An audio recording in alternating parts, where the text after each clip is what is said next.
नमस्कार. तर 31व्या दिवशी खुर्चीत जाणार कोणत्या सीएमवर झाले गुन्हे दाखल? पंतप्रधान, मुख्यमंत्री, मंत्री यांना 30 दिवसापासून अधिक काळाचा तुरुंगवास झाल्यास 31व्या दिवशी त्यांची खुर्ची आपोआप जाईल, अशी तरतूद असणारं विधेयक केंद्रीय गृहमंत्री अमित शहांनी लोकसभेमध्ये मांडलं. संसदेच्या पावसाळी अधिवेशनात यामुळे मोठा गदारोळ झाला. 5 वर्षापूर्वी अधिकच्या शिक्षेची तरतूद असलेल्या गुन्ह्यांमध्ये 30 दिवसापेक्षा अधिक काळ तुरुंगात राहिल्यास पंतप्रधान, मुख्यमंत्री आणि मंत्री यांची आपोआप हकालपट्टी करण्याची तरतूद शहांनी मांडली.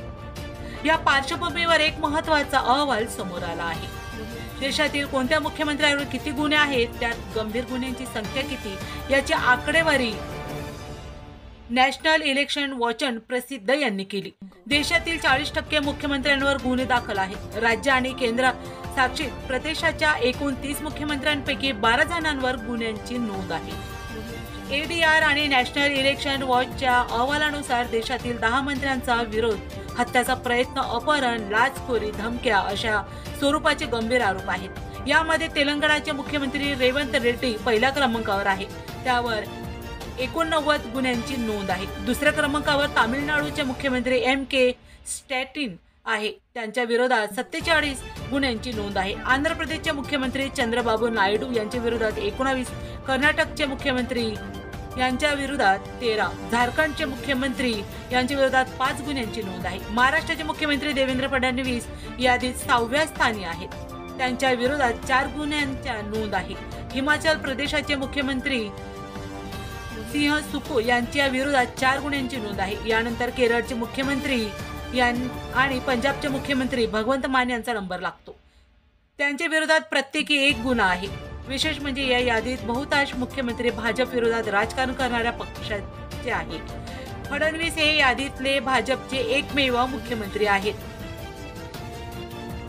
त्यांच्यावर सगळेजण टपून आहे की देवेंद्र फडणवीस यांना तुम्ही लवकरात लवकर अटक करावी. उद्धव ठाकरेंनी शब्द पाळला नाही. राजीनामा देताना तुपे यांनी काही गोष्टी उघड केल्या. पक्षप्रमुख उद्धव ठाकरे यांच्याबाबत माझी कोणतीही नाराजी नाही, मात्र मला प्रभागाच्या विकासाचा विचार करणेही गरजेचे आहे. नुकत्याच पार पडलेल्या विधानसभा निवडणुकीत ऐनवेळी किसनचंद तनवानी यांनी ठाकरे गटाची शपथ सोडत शिंदे गटात प्रवेश केला. तनवानी यांच्या नंतर राजू वैद्य यांना जबाबदारी देण्यात आली. मला जिल्हा प्रमुखाचा शब्द देण्यात आला, मात्र तो पाळला नाही. आता मला माझ्या प्रभागाच्या विकासासाठी निर्णय घेण्याची गरज आहे. त्यामुळे मी ठाकरेंच्या पक्षाला सोडचिठ्ठी दिली. कार्यकर्त्यांची चर्चा करून पुढील निर्णय घेणार, असे तुपे म्हणाले. दरम्यान तुपे आता लवकरच उपमुख्यमंत्री एकनाथ शिंदे यांच्या उपस्थितीत शिवसेनेत प्रवेश करणार असल्याची चर्चा आहे. लवकरच 2 माजी आमदार देखील पक्षात प्रवेश करतील, अशी माहिती पालकमंत्री संजय सिरसाट यांनी दिली. या राजकीय घडामोडीमुळे शहराच्या राजकारणात मोठी खळबळ उडाली आहे. लवकरच महानगरपालिका निवडणुका होणार आहे. निवडणुकीच्या दृष्टीने विचार केला तर शिंदे गटाची ताकद सातत्याने वाढत चालली आहे. तर दुसरीकडे उद्धव ठाकरेंना मात्र धक्क्यावर धक्के बसत आहे. त्र्यंबक तुपे हे ठाकरे गटाचे महत्त्वाचे नेते. सन 1988 मध्ये त्यांनी शिवसेनेत काम करणे सुरू केले होते. त्या काळात बाळासाहेब ठाकरे यांच्या राज्यात मोठा दबदबा होता. छत्रपती संभाजीनगरातही शिवसेनेची क्रेज होती. या काळात तुपे यांनी पक्षात चांगलं काम केलं. यामुळे त्यांना पक्षात विविध पदांवर संधी मिळत गेली. सन 2016 मध्ये त्यांना महापौरपदी संधी मिळाली. याबरोबरच त्यांनी सभागृह नेते, महापौर, सभापती, शिवसेना ग्रामीण जिल्हा प्रमुख म्हणून देखील काम केले. मधल्या काळात त्यांना छत्रपती संभाजीनगर जिल्ह्याचे सहसंपर्क प्रमुख याची जबाबदारी देण्यात आली. पुन्हा भेटूया. जय हिंद, जय महाराष्ट्र.